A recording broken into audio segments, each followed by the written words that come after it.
Hi, everyone, and welcome back to Saturn-ruled 9. My name is Alexandra, and this week we are talking about week 7 of The Bachelorette. This is Fantasy Suite Week.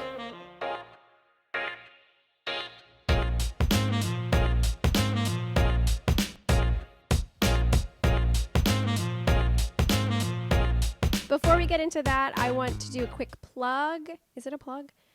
It's really more of like an advertisement. I was just recently a guest on Dark Arts Academy where we talked about the Barbie movie. It's me and a couple friends. And it ended up being a really fun conversation through the lens of the Enneagram, of course. And just as a hint, it's the triangle. The whole movie was about the triangle. So go check that out at enneagrammer.com, and then you can go into their Dark Arts Academy and check it out. All right. Getting into this week, we are in Fiji, like the water bottle. And like I said earlier, it is Fantasy Suite Week. So for those that have not gotten to this part of the show ever, maybe before now, this is the week where she has overnight dates with all 3 of her contestants, all 3 of her remaining men. And this week is pitched as the opportunity to have off-camera time, to have privacy. But, you know, the show knew what it was doing by calling it Fantasy Suite Week. So you can guess what else happens during this week. What else has the potential to happen during an overnight date with no cameras? A lot of scandals have come from this week where there's usually a backlash of some kind of jealousy, hurt feelings, betrayals, you know, lots of good stuff for TV. For people that want to watch drama for TV, I'm one of those people. So let's get into the episode. To begin, Charity and Jesse sit down and they just have a quick chat. They basically are just catching us up on where Charity is with each man, with each dude, with each guy. With Xavier, she expresses some suspicion that there's something more to pull out from him, which is funny. Just as a social 9 with a 6 myself, I know that feeling very well. With Dotun, she says there is really nothing alarming her and worries that this could just be too good to be true. And with Joey, she says the relationship is amazing. Her only concern was from last week where she's wondering if she's getting the real Joey or not. All right, this is driving me crazy. I'm going to experiment with just holding it this week. We'll see what happens here. All right, let's start with Xavier's fantasy suite. We open up with Xavier telling the camera that he does have some doubt on his ability to get down on one knee by the end of this. But, you know, otherwise, Charity and Xavier walk up towards each other and they just make out immediately. They watch a traditional Fijian performance and are then asked to change clothes in order to participate in all of the rituals and ceremonials of a marriage ceremony. During this, there's this quick moment where one of the guys asks Xavier to just take off all of his clothes, and Xavier, without missing a beat, is just okay. He's so 9 that he missed the fact that that was a joke. He missed the provocation that was supposed to garner a reaction. And the guy has to tell him that he's just joking, and then we see Xavier react, just super 9 stuff right away. Anyway, they change. Charity comes out on this big throne being held up by local Fijians, which is very social self-pres, theme of royalty and power and nobility and all that kind of shit. It looks amazing. I want to be on it too. The main thing to pull from all of these sort of rituals and ceremonies and stuff is that it freaks Xavier out a little bit. He's the only one on the character. What? He's the only character on the show that He's the only one on the show that's a little freaked out by the prospect of commitment and marriage by the end of this, as we'll see later on. But that's the main selling point. Xavier does flow along with it, but yeah, the undertone of the whole thing is that he's it's making him anxious. At some point, they have to practice their ceremonial vows, and Xavier says, "You are a delicate flower that I don't want to crush when I pick up. And I'm willing to water the seed to see it grow and blossom into something beautiful. And once it's ready, I will pick it." Charity in her 6 immediately catches this and questions to the camera, why would he crush me? That is 6 in the head center, wanting to make sure that she's catching everything that's being put out there, whether it's intentional or not, and just double check that. The sort of expansion to this question is, are you afraid that you will crush me? Are you saying you don't want to crush me because you're afraid that you might? This is not her saying this. This is me saying this, but, again, it's probably right. Anyway, then they sit down and chat on the beach, and I noticed that her and Xavier in particular, and maybe this is hindsight because I know how this portion of the show ends, Charity is constantly expressing that she wants this so bad, while also expressing kind of a lot of anxiety. Of course, it's filtered through a 9 core, so it's not as electric as it would be if she was a core 6, but still, it's always a desire coupled with anxiety rather than any kind of comfort, really. So anyway, that just made me wonder if if her attachment system just gets activated because she's unsure on whether or not they're secure with each other. Like when she says, I want this so bad, maybe what she really means is I want my nervous system to be calm so badly. Anyway, while they're talking, Xavier kind of indirectly likens marriage to like a business. He doesn't say it that directly, but he says that it's an investment that requires pragmatism. Again, he doesn't use those words, but that's definitely the essence of what he's saying, that he needs to make sure that they're aligned on their behaviors, that they can handle tough conversations, and what is that going to look like?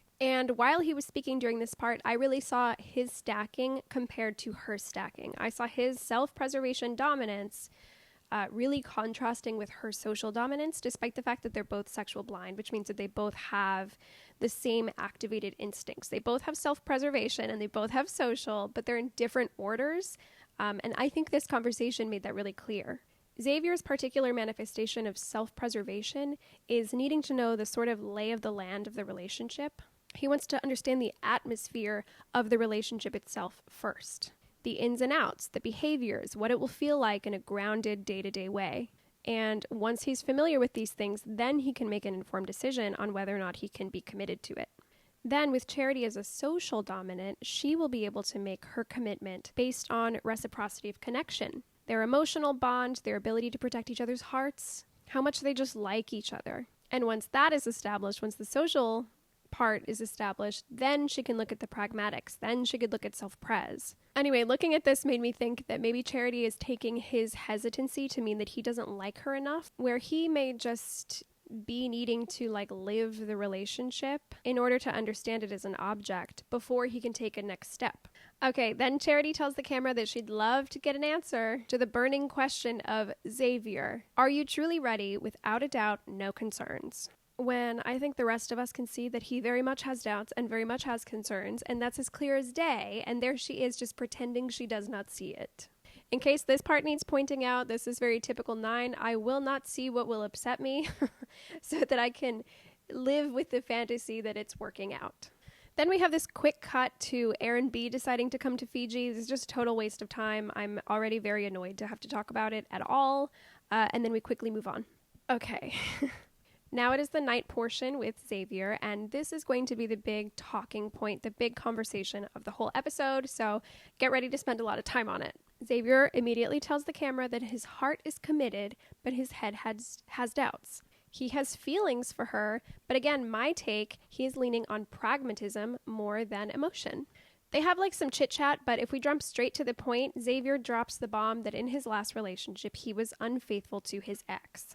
Charity leaves the table to go freak the fuck out quietly because, as we've been learning throughout the whole show, this exact topic is a big trigger point for her. She was with her ex for 6 years, and for 6 years was cheated on and off. So this is very dysregulating to her, especially because she's been kind of picking up on that. We find out now. She's been picking up on that kind of energy with Xavier, but dismissing it in her own head as her just projecting a past relationship onto him. This is coming up, I didn't make a note of this, but this is coming up right now of the sort of body intuition. She was picking up on something, and she ended up being right.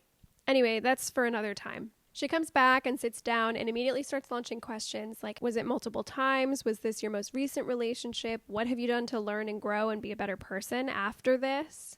And he basically gives all the wrong answers. He says, yes, it was multiple times in the span of 5 days. And as far as answering how he's learned from this and become a better person, he gives this really weak response where he says something like that he has learned to be introspective. He's learned to question himself, that he hurt himself, that he hurt her, blah, blah, blah, blah, blah. It's a bad answer, and it clearly doesn't satisfy Charity. He says that him and his ex had been together for 2 years, and that at some point during that relationship, he got frustrated or started to feel the weight of the fact that he really wanted her to be someone else. He wanted her, his ex, to be who he wanted her to be. And because that wasn't happening, he decided to choose himself. That was his justification for cheating on her. Aside from everything I could say about that on a personal moral level, I wish that Charity had asked more questions because I want that unpacked more. Xavier is a catatonic 9. I wish that she had extracted more on how his 9 patterns actually probably sabotaged his relationship. Seeing how 9 Xavier is, what I'm guessing is that he was feeling really unmet in his relationship with his ex, but didn't know how to communicate those needs, and then the weight of being unmet for such a long time began to weigh on him. To the point that it opened him up to temptation. Not that this is like ever an excuse, but his needs were like being starved, basically, that as soon as he got positive attention elsewhere, or maybe the opportunity to get positive attention elsewhere, he went for it. I'm guessing that in his relationship, he was waiting for his ex to like magically be able to perceive his needs, and it just grew this chasm between the two of them to the point where he was more open to other people. So that's my take. I'm also betting he doesn't realize, currently, I'm also betting that Xavier doesn't recognize this as like a pivotal part of how that happened. I don't think he sees this as part of the story that led to him going outside of his relationship, outside of the boundaries of his relationship. Because I'm remembering Xavier's one-on-one with Charity earlier in the season, how he said that one of his biggest fears was to not have his love reciprocated back to him. So maybe he felt like his ex wasn't reciprocating his love to him, and instead of taking active measures to advocate for himself and work within like the relationship, he just nined out by trying to make his needs even smaller in order to fit into what was offered within that relationship, which obviously ended up letting this shadow grow and grow and grow until he decided to just give into it. God. 9s. Communicate your needs to your partner. Advocate for yourself to your partner. They cannot magically read your mind. They cannot magically sense all of your needs. You have to tell them. And to those partnered with a 9, make sure your 9 is talking to you. Make sure you are taking an active interest in your 9. Not that excuses Xavier at all. Betraying the trust of anybody is an objectively bad thing. I don't need to say this, but I'm going to say it anyway because I'm social self-pres. Anyway, back to the conversation. I think Charity and Xavier are both pretty activated by now because you can tell the energy between them is not as like smooth and fluid and affirming. They're not as patient with each other. There's a kind of tension that's coming out. So they're probably moving to 6 a little bit, becoming a bit more active and a bit more reactive. This was such a crazy conversation. At some point, Xavier questions himself. He sort of posits the question, like, what if he's put in this position again? And Charity quickly interrupts him to say, what position? What do you mean put in a position? And he says, when I'm on vacation with my boys and that shit around me. Oh my God. Something else to note here is that Charity keeps talking about how high her standards are and that she's not going to let those standards be lowered and blah, blah, blah. And it really comes across to me. Remember that she was in a 6-year relationship where she was cheated on and on and on. So it's important to remember that these standards she has, but she has a history of not enforcing them. So her repeating this over and over again is not necessarily saying that this is like a grounded, embodied thing with her, but that she's reinforcing her resolve to maintain those boundaries. She's reminding herself that she needs to be firm in those boundaries because she remembers the consequence of being really flexible with them.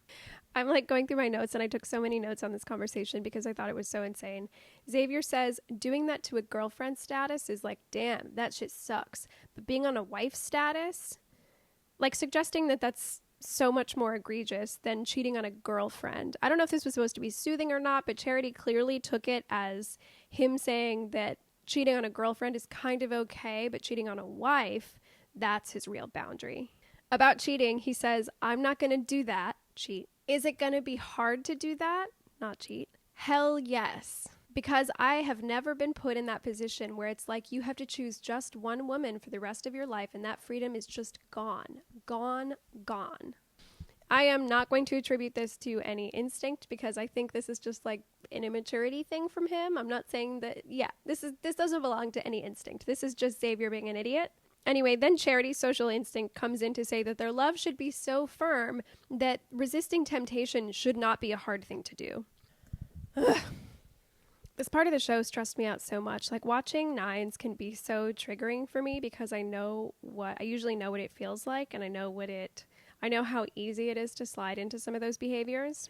Somewhere in this conversation, you see her clearly decide to turn on the positive outlook because somehow she just changes the subject and she changes the energy to say, so you're good? You're telling me that you're good?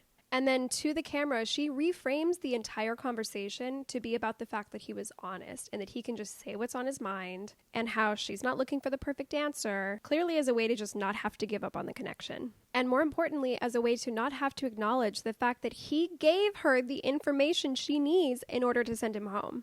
He's been unfaithful, fine, but he's not learned from it. Is not sure if he can trust himself to not do it again. And this was like her bottom line that she wants answered, cannot give her a straight answer on his willingness to commit. That's it. That's the bare minimum that you've been wanting, and he can't give you that. So it's time to send him home. If she was to put this information down to paper without like a personal interaction, he would be gone in a heartbeat. If all this information came out like night 2, for example, or even night 1, he'd be gone in a second. But because she is already attached to him, she's doing this 9 pulling the wool over your own eyes in order to keep a sort of hope going. Because she's sort of like imprinted on him, she is finding a way to be okay with the fact that she's not okay with this. Okay. God. Okay. So now she does the cringiest thing in the whole show, where she offers him the fantasy suite card, but in this pleading way, where she kind of suggests that the only way he can accept that card is if he can assure her that he's going to make this work, that he will show up for them, that he will do what he needs to do for the relationship. Her eyes are huge. She is begging. She's crying. Ugh.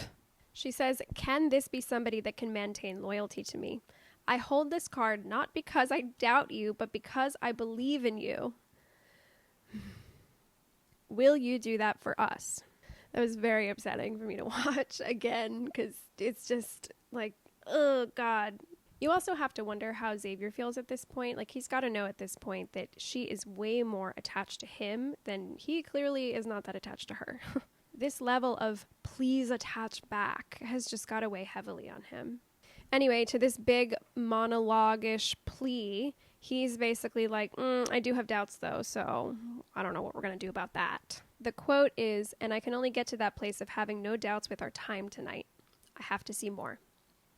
Charity seems to take that as him needing to sleep with her or like be physical with her or something like that, which I personally don't think he was suggesting. I just don't think that. You guys can let me know what you think. It seems to be a popular opinion to have perceived this line from Xavier as like, oh, I just have to fuck her. I didn't get that. Anyway, in a sweet moment of relief, Charity finally comes to the conclusion that she just has to send him home. She kind of recaps their conversation, saying that all she wanted to hear was that he trusts himself and he couldn't even give her that. So yes, she sends him home. She struggled to do it and actually even went back on herself a little bit. You saw her attachment pattern engage. You saw her really feed him the right answers. But by a stroke of mercy, he didn't take the bait, which made it really easy for her to decide to send him home. God, that was so rough to watch. It scares me to think that, what if he had just said yes? What if he was just like, yeah, sure, I'll do what it takes to work on it? I think she would have had the fantasy suite with him and would have just continued this like nonsense dynamic, even with all that new information she had. I want to believe she wouldn't have, but she almost did. All right, let's please move on. Now we are at Joey's fantasy suite date. We open with Joey waiting in the middle of a field, and then Charity shows up in this like dune buggy, and they just ride it through the Fijian forest. At some point, the little car thing, an ATV, it dies. And Charity is super impressed that her 9 boyfriend can just flow along with the new plan. She calls him flexible and calming and appreciative. They end up sitting by a waterfall, and he brings up the discomfort that he felt last week when they were leaving. And she takes that opportunity to bring up the fact that his Uncle Joe said, hey, he's not actually being himself with you. And Charity says to Joey, what do you think about that? What's your take on this? Joey very readily admits that he was uncomfortable. He wasn't expecting his uncle to be there. This was also the first time that he's not having to flow along with Charity's plan. Instead, he's having to come up with the plan himself. So he was worried about making sure she had a good time, about pleasing his uncle at the same time. And it was just, it was a lot. He was uncomfortable. I found this very fair. When 2 people from different parts of my life come together, my brain short circuits. So I took it. I was fine with it. Charity seems to take this at face value too, which of course she does because she's also a triple attachment 9 who probably understands this perfectly. And yeah, everything's good. They make out super hard in a waterfall. And then it's the night portion. Charity tells the camera that she wants to tell Joey that she's falling in love with him because she hasn't gotten the opportunity to do that yet. And the conversation they have together is just the absolute poster of what triple attachment 9 is. I think triple attachment 6s and 3s can probably relate to this a little bit, but I really think that this was just the poster conversation, just the theme song monologue of what being a triple attachment social 9 is. Joey tells the camera that he needs to tell Charity that he's not always going to be perfect. There's a lot of times in my life where I'm not the best version of myself, and I don't have the same air of confidence. You know, there's another version of me that's scared, nervous, worried, anxious, uncertain about his future, and definitely I think it's important to show, but it's scary to show that to someone you care about because it might push them away. Hold that in your heads. We are definitely going to come back to this quote. Charity asks him if he's nervous about anything in the relationship, and Joey basically just launches right in. He says that he's nervous that sometimes people fall in love with the idea of him, the perfect performance, and then when they get to know him and get to know his funks and his not perfect, human self, they think they're getting a different person, or they think that maybe he's misled them, or, the real translation is that Joey gets anxious that he's disappointing them. Anyway, Joey lists these reasons, him getting in funks and him, not always being confident and sort of struggling to maintain this image, this social persona of, perfect comfort and confidence. He lists these as reasons that it would be difficult to be in a relationship with him. He kind of likens being with him as being on a roller coaster. And Charity relates super hard to this, which, of course she does.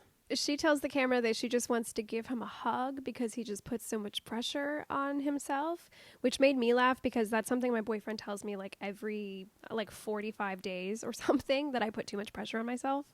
She shares that she also struggles with people pleasing and that it stems from having gotten positive attention as she was growing up when she was at her best. This conditioned her to believe that she had to be in this state in order to be rewarded, in order to be praised, in order to be given attention and love. Joey, of course, is extremely relieved to hear this. He feels super mirrored and tells her that he's in love with her. And she's super stoked and tells him that she's in love with him too. Okay, great. They're both in love now. Awesome. All right. I'm trying to decide if the whole triple attachment thing needs to even be explained, because to me it was just so obvious and loud. Okay, fine. I'll explain it. I'm not going to re-explain attachment again entirely, but I will link you to times where I have explained them in the past videos.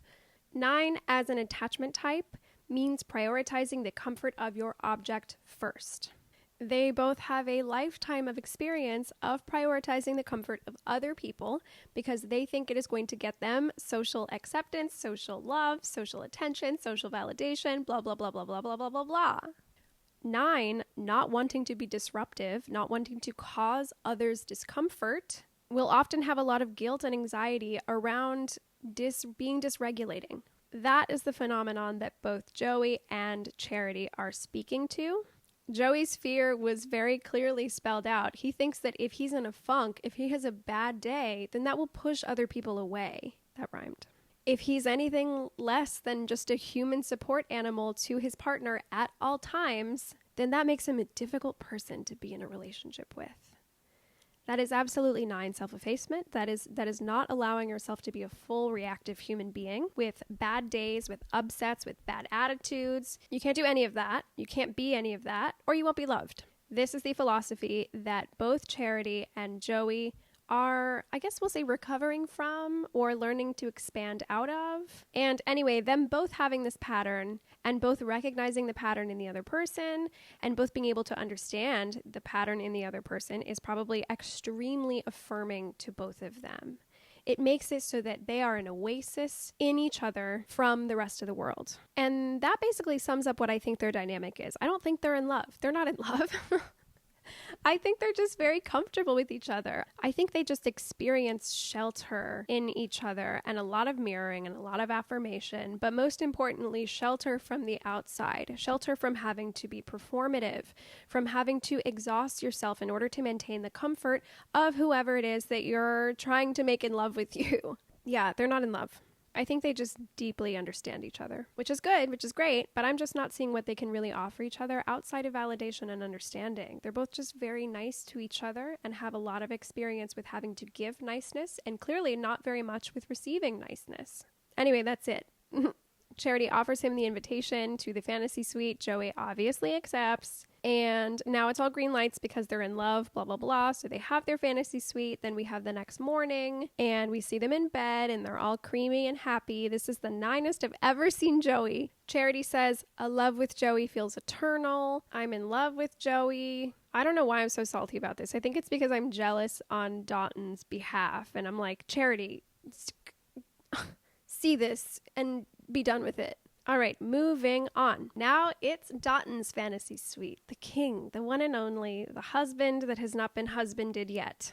They meet on the beach and their date is jet skiing, which is super cool. Water's like blue as fuck and they have a lot of fun jet skiing. I want to jet ski. Charity tells the camera that her only fear is the fact that she can't find something wrong. Then they go to a sandbar to drink champagne, which is a horrible idea in the sun. And Dotun is flirting with her a ton. He tells her that he didn't think she could look any better. Charity's really flattered by this. Charity clearly, she seems pretty image conscious to me. She seems pretty like particular about how she presents herself on a physical level. And I sensed some physical insecurity about like being windblown and all that kind of stuff. So she clearly took this compliment to heart. He says, it's been a beautiful beginning, middle, and upcoming end. This couldn't have been a fairy tale with anyone else. She says he's going to make her cry. Again, there like isn't really that much to comment on in this part of the episode because they're really just painted as a perfect fairy tale.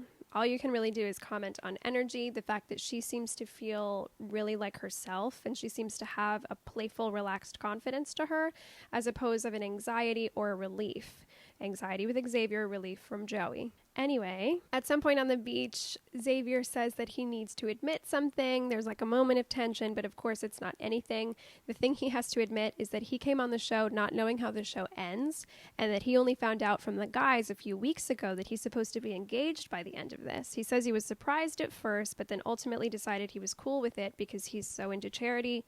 La la la. Charity obviously loves that. La la la. Everything's great. Okay, now it is the night portion. On their way to their dinner, they're like making out. It's very cute to look at. He says more cute shit like he didn't think fairy tales were meant for him and then he met Charity. Now he feels like he's in a fairy tale. She loves this, tears up at it. She tells him that she's never felt ease and effortlessness in a relationship before this one, and that actually her past relationships were a source of anxiety. She felt herself developing anxiety from her past relationships. She asks him if he has any fears, and he's like, no, not really. They talk about how they've really not encountered anything wrong with the relationship, and he says that the scary part, the only scary thing is the fact that he's not scared. He says, I'm in love with you. She says, oh my God, I'm in love with you too. And yeah, fairy tale. She offers him the fantasy suite card. Of course he accepts, and then they go off, and they just like make out immediately on the bed.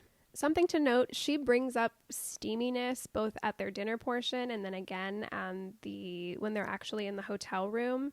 And again, just another thing to comment on, that she seems a lot more playful with him and a lot more like she has a certain level of comfort that just allows her to be, more relaxed and just more at ease and more in her own body. The morning after comes, they're very touchy and cute. Yeah, and then that's it with Dotun. Then we come to the dumbest part of the show, which is Aaron coming back. And to be honest, I couldn't pull anything of value from this part of the show.